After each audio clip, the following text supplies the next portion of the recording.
Speaker with Joshi की एक और वीडियो में आपका स्वागत है। और इस वीडियो में मैं आपके साथ बात करूंगा कि इंडियन स्टूडेंट के लिए इस टाइम कनाडा जाना कितना फ़ायदेमंद है, कितना ज़रूरी है। तो ये सारी बातें इसमें करेंगे, फैक्ट्स के साथ बातें करेंगे और पॉइंट्स जो होंगे वो मैं आपको लाइन बाय लाइन बताता रहूँगा। तो वीडियो शुरू करने से पहले आपको यही कहूँगा कि अगर आप इस वीडियो में और इस चैनल में नए हैं तो प्लीज़ वीडियो लाइक कर दीजिएगा और चैनल को सब्सक्राइब कर दीजिएगा। मिडिल क्लास ज़िंदगी की ऐसी ही बातें जो इन्फॉर्मेटिव हैं और कहीं ना कहीं आपसे भी रिलेटेड हैं, वो सारी बातें शेयर करते रहेंगे। तो चलें फिर शुरू करते हैं वीडियो को। देखिए, कनाडा की अगर करंट सिचुएशन की बात करें तो कनाडा में अगर मैं आपको कहता हूं कि आप जाएं, आपके फ्यूचर के लिए बहुत अच्छा है, तो उससे पहले आपको मैं बता देना चाहता हूं कि कनाडा में क्या क्या चीज़ें हैं जिसमें हमें फ़ायदा है। ठीक है, हम अपने किसी भी विश्व के देश में चले जाएं, चाहे वो ऑस्ट्रेलिया है, न्यूजीलैंड है, कनाडा है, यूके है, कहीं भी आप देख लीजिएगा, अगर 10 इंडियंस आपको मिलते हैं तो उसमें से अबव 50% आपको पंजाबी मिलेंगे। तो यहाँ पर मैं पंजाबियों की यानी कि अपनी खुद की दाद देना चाहता हूँ कि हम लोगों ने या पंजाबियों ने कितना सटीक टाइम पर ये सोच लिया था कि हमारा बाहर विदेशों में एक ब्राइट फ्यूचर हो सकता है। और वो ब्राइट फ्यूचर कैसा है ये भी आप समझ सकते हैं। जो इंडिया की सिचुएशन है और बाहर की जो सिचुएशंस हैं, शुरू से लेकर अब तक में बहुत सारा अंतर रहा है। और उसी चीज़ को लेकर आप देख लीजिए, अगर कोई पंजाबी या अगर कोई भी भारतीय अब्रॉड में सेट है, चाहे वो यूएसए, कनाडा, अपना ऑस्ट्रेलिया कहीं भी सेट है, तो वो आपको बताएगा कि यहाँ पर भाई लाइफ सेट है।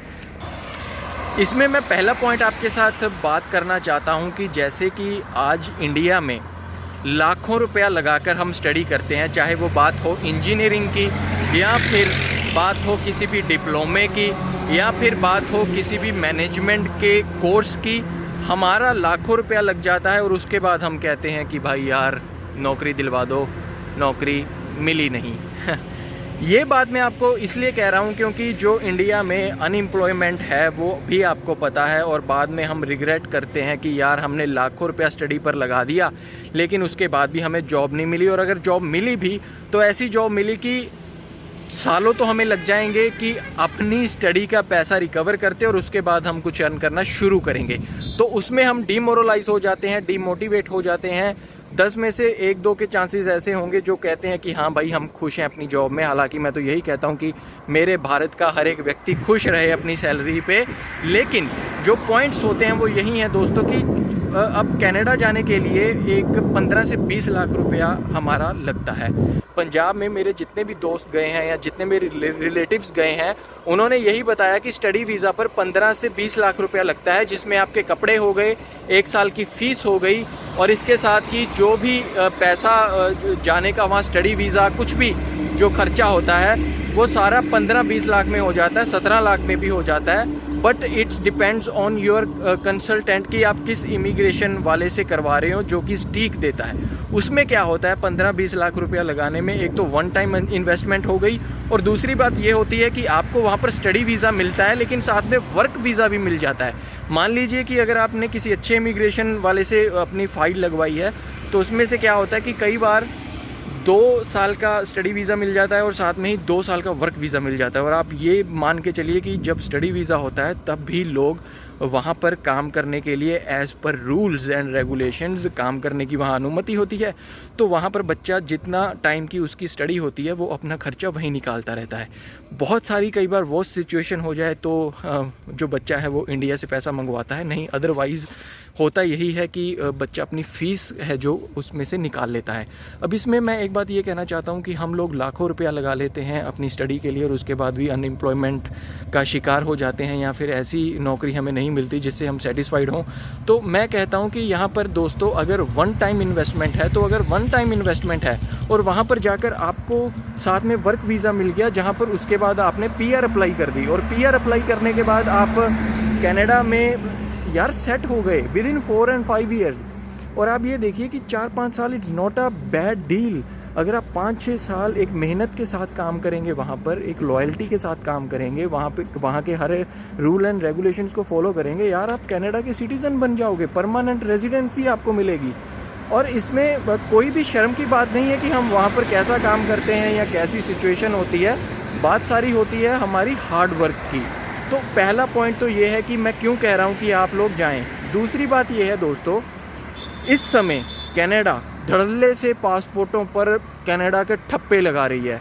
मतलब कि आपके रूल एंड रेगुलेशंस के अकॉर्डिंग तो अगर आपकी आईलेट्स के बैंड अच्छे हैं, आपका सारा पेपर वर्क अच्छा है, तो आपको भाई कनाडा गवर्नमेंट 1 मिनट नहीं लगाएगी, ठप्पा लगाकर आपको कहेगी कि भाई आजा कनाडा। हालांकि कोरोना महामारी के समय जो टिकट्स हैं वो थोड़ी महंगी चल रही हैं, लेकिन जब बॉर्डर्स खुल जाएंगी आप देखना कि पंजाब में से जो अभी 1.5-2 लाख बच्चा जा रहा है हर साल, इसकी गिनती और बढ़ेगी। उसका रीज़न ये है दोस्तों कि कनाडा गवर्नमेंट को इंडियन गवर्नमेंट के लोगों पर, इंडियंस पर बहुत भरोसा है, क्योंकि पंजाब में से हर साल 1.5 से 2 लाख बच्चा जो है वो कनाडा जा रहा है, जिसके वजह से इंडियंस के बारे में कनाडा गवर्नमेंट को बहुत अच्छे तरीके से पता है और उन्हें पता है कि हमारा कितना ज़्यादा यहाँ पर जो हम कहें कि कितनी ज़्यादा उनको फ़ायदा हो रहा है। आप देख लो कि 15-20 लाख रुपया लगता है तो गवर्नमेंट वहाँ से इंडियन लोगों से कितना अर्न कर रही है।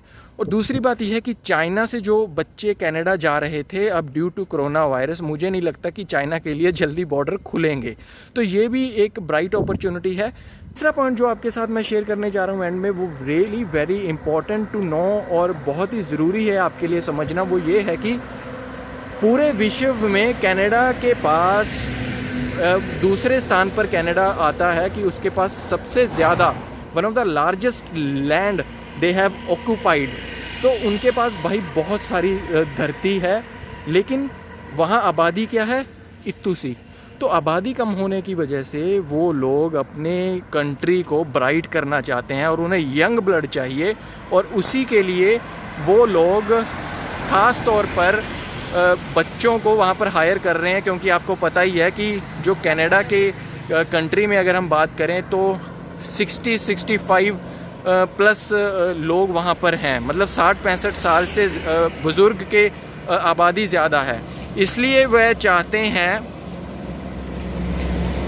चाहते हैं कि भाई युवा लोग आगे आएं और कनाडा को संभालें। क्योंकि अगर वहाँ पर आबादी ही नहीं होगी, अगर वहाँ पर लोग ही नहीं होंगे, तो कनाडा तो भाई ख़त्म हो जाएगा। और रिसोर्स जो है सबसे ज़्यादा कनाडा के क्या है, गवर्नमेंट का, वो यही कि इमिग्रेशन हो रही है। ठीक है, यहाँ पर प्लस पॉइंट है कनाडा का, लेकिन हमारा नेगेटिव पॉइंट ये भी है कि हमारा सारा यूथ वहाँ जा रहा है। लेकिन भाई बात फ्यूचर की है, जहाँ पर एक साइंटिस्ट यूएसए जाकर इंडिया का पैसा भी कमा रहा है और एक रिच लाइफ जी रहा है, तो कहीं ना कहीं भाई हम लोग तो फिर मिडिल क्लास हैं, हमें तो सोचना चाहिए। अब आप कहोगे कि भाई तू इतना बड़ा ज्ञान दे रहा है, तू खुद क्यों नहीं जा रहा? मैं इसलिए नहीं जा पा रहा दोस्तों क्योंकि right now I am 28 years old, और अगर मैं स्टडी वीज़ा मुझे मिल जाएगा, कोई दिक्कत नहीं है, मेरे सारे पॉइंट जुड़ते हैं, मैंने देखा था। लेकिन 28 ईयर्स पर अगर मैं स्टडी वीज़ा जाता हूँ तो मुझे, क्योंकि right now I am working here, और मेरे लिए थोड़ी सी भाई गड़बड़ाहट होगी। तो मैंने तो यही सोचा है कि इन फ्यूचर अगर मुझे मिलता है टाइम या मौका, तो मैं वर्क वीज़ा के लिए ही अप्लाई करूँगा। और वर्क वीज़ा अगर मुझे मिल गया तो भाई क्या कहना, क्योंकि अगर मैं 28 साल की उम्र में स्टडी पर जाऊँगा और यहाँ पर कमा रहा हूँ, वहाँ से मैं ज़ीरो पे स्टार्ट करूँगा, तो भाई मैं नहीं कर सकता, मैं खुद बोल रहा हूँ। That's why I will wait कि अगर वर्क वीज़ा में कुछ मिल सके। सो दिस इज़ इट, आज की इस वीडियो में इतना ही दोस्तों। मुझे उम्मीद है आपको ये वीडियो अच्छी लगी होगी। यही बात कह रहा हूँ दोस्तों कि अगर 15-20 लाख रुपया लगाकर हम अनएम्प्लॉयमेंट का ही निशाना बन रहे हैं, तो वहाँ पर हमारी लाइफ सेट हो सकती है। सिर्फ हमारी नहीं, हमारे माँ बाप की, हमारे भाई की, हमारे आने वाले बच्चों की। So think about it. मैं सोच लेता उस टाइम जो आज बात आपसे कर रहा हूँ, तो शायद मैं आज कनाडा में होकर आपके साथ वीडियो बना रहा होता। बट ठीक है, यहाँ पर भी लाइफ अच्छी है, मेहनत कर रहे हैं तो कहीं भी करें भाई, होता है। बाकी ज़िंदगी मज़े से चल रही है, आपकी भी चल रही होगी मुझे उम्मीद है। कोरोना से बचे रहिएगा और प्लीज़ सब्सक्राइब करके जाइएगा, बहुत मोटिवेशन मिलती है। Thank you so much.